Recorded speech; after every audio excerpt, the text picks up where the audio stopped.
Previously, Luo saw Su and the Supreme Guild enter the secret realm, prompting him to change its rules.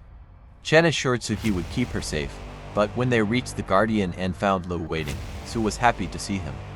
Chen ordered Su to attack, but she refused, saying Luo was only defending himself.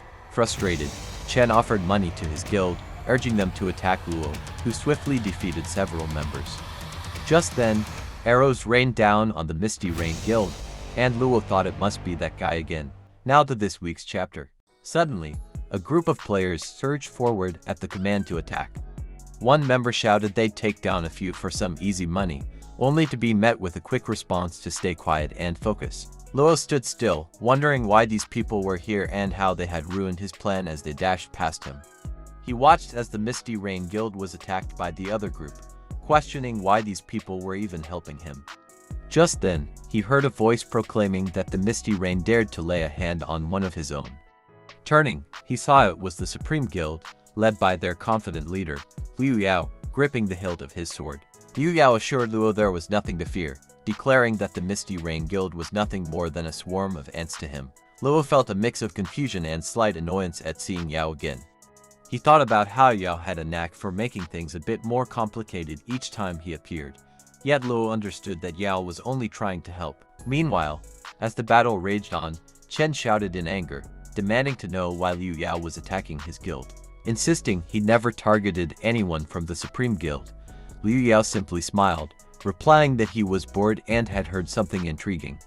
Word had reached him that Chen liked to use money to handle problems he couldn't manage alone, so Liu Yao figured it would be entertaining to see which of them had the deeper pockets and joined the game. To kick off his fun with money, Liu Yao pointed at the Misty Rain Guild and offered them all a tempting proposition. He declared that anyone who wanted to become rich needed to do one simple thing for him: take down their guild leader, Chen.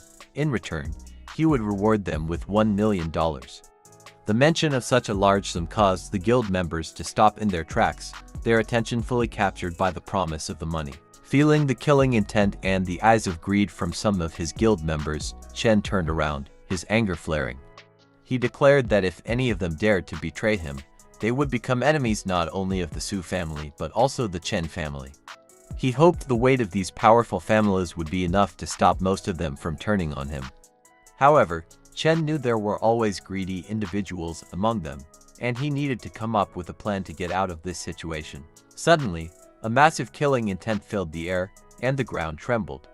All the players froze, sensing the overwhelming aura, an amount of killing intent that could only come from a monster. They turned to see the Guardian standing up, gathering its aura as it began to transform. Panic spread through the players as they realized they had no idea what was about to happen. Luo understood what was happening and wondered why it was occurring now. He knew that boss or field lord monsters had a rare chance of transforming into a berserker state. He realized that the earlier arrows must have hit the Guardian hard enough to allow it time to transform. Luo understood why this transformation was rare. Most high-level players dealt massive amounts of damage once a boss's health dropped to around 5%, preventing the boss or field lord from entering the berserker state. Luo watched as the transformation took place, and the system notified all players that the Guardian had gone berserk and evolved into a level 17, 3-star boss. The boss now stood fully armored, wielding a shield and a one-handed axe. Its eyes glowed red as it let out a deafening roar, ready for battle. The system announced its name, the Dark Undead Tyrant. Meanwhile, Yao stood frozen in fear, panicking at the sight of the new transformation. He screamed in disbelief, questioning how a boss could transform and how no one had warned him it could do that, especially one that could evolve into a 3-star boss. The Dark Undead Tyrant let out a massive roar, signaling its attack before swinging its giant axe at the players. The blow struck the ground, unleashing a massive shockwave of energy in a straight line, wiping out anyone unfortunate enough to be in its path. Just then, the system announced to all players that since the Guardian had entered its berserker state and its level had drastically increased, the secret realm would now forcibly open the exit portal. Players were informed that they could leave at any time. Chen smiled as he saw the exit portal open behind him, feeling a surge of relief. He muttered to himself, thinking that the heavens were helping him in his time of need. With a way out now available, he decided that it was time to get even with Yao. Chen saw the boss monster looming near Yao and shouted out mockingly, taunting him with a cruel smile.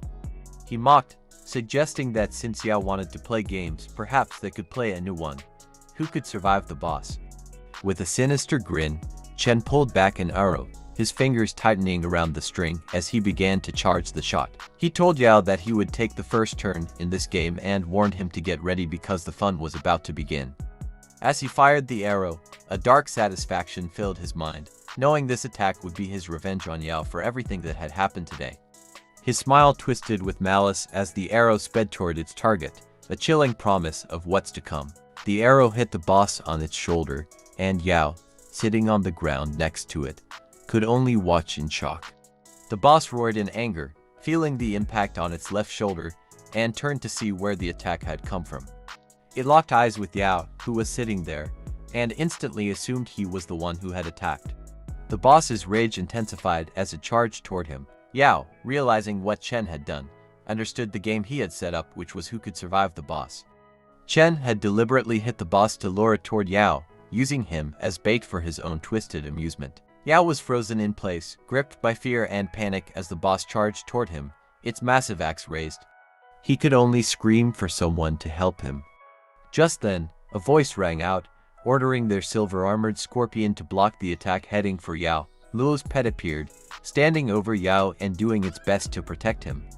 Despite its efforts, the scorpion still took 283 damage from the boss's blow. Luo felt a wave of panic as he watched the scene unfold. He realized the overwhelming difference in power. His pet had all the best defensive items, yet it still lost so much health from a single attack. Just then, Chen screamed out to Luo and Yao as he moved toward the exit portal, smiling as he spoke. He mocked them, saying he was leaving now and that they were too weak to ever take him down. He taunted them, claiming they would need another 1,000 years before they could match his strength. He then turned to Yao, asking if he was enjoying the game he had set up. With a smirk, he told Yao to have fun, but added that he wouldn't be joining, as he had more important things to do. Luo, enraged, screamed at Chen, demanding that he not leave.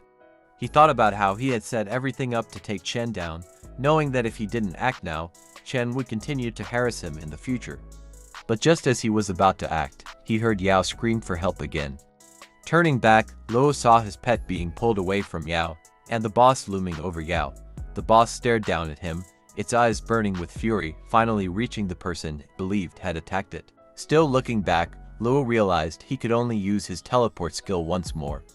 He understood that he was meant to use it to get close to Chen and take him down, but doing so would leave Liu Yao vulnerable, and he remembered that Yao had no more resurrection scrolls. In an instant, Luo turned back, activating his teleport skill and channeling a spell. He appeared between the boss and Yao just as he unleashed the spell, dealing 175 ice damage. The attack froze the boss's feet in place. Luo, in that moment, thought about how, despite Yao's annoying behavior, he had always tried to help him. Luo even recalled how Yao had initially tried to attack him, but now he understood that the help had been offered with the hope that Luo would join Yao's guild. Meanwhile, Luo's ice attack began to spread around the boss's body, and the monster realized it needed to act quickly. Seeing its target receiving help, the boss roared in fury. Luo knew the ice wouldn't hold the boss for long. With urgency, he screamed as he grabbed Yao to pull him away, doing his best to escape. But suddenly, the boss broke free, roaring in anger as it smashed the ice between them. The impact sent a shockwave through the air, throwing both Luo and Yao flying backward. As Luo struggled to regain his balance from the shockwave, he cursed under his breath. He had used an upgrade skill called Ice Cone, but the attack had only dealt 175 damage. He was frustrated, knowing that such a powerful skill should have done more. The boss looked down at Luo, its eyes filled with anger, preparing to deal with him before going after its real target. Luo stood up, steeling himself for the next move. He began channeling another spell, fully aware that the boss, being a 3-star, was now a serious threat. Luo realized just how much of a pain it would be to deal with this monster and how much more effort it would take to defeat it. Luo dashed forward, determined to use his speed to his advantage. He was small and fast, hoping that his agility would allow him to spot openings in the boss's defenses for a counterattack. As he activated his fire missile, which had been charging, he unleashed a 3-hit combo on the boss. The first hit dealt 192 damage, followed by 79, and finally 79 again. However, Luo quickly realized that it wasn't enough to take the boss down and continued his assault. Yao, watching helplessly, screamed for his members to help Luo in the fight. But one of them responded coldly, stating that they wouldn't be any help at all and would only be dead weight in the battle. He added that Luo would need to keep an eye on him too, implying that he couldn't afford to be distracted by a teammate in such a dangerous fight. Luo struggled to maintain his speed as the boss managed to land a blow on his shoulder. Wincing from the pain, he realized that the boss was either getting used to his speed or that he was slowing down himself. Either way, he knew he had to block the next attack. The boss's strike sent Luo crashing to the ground, sliding backward. He struggled to regain his balance. As he looked up, he saw the boss already preparing another attack. His heart raced as he thought about how bad the situation was.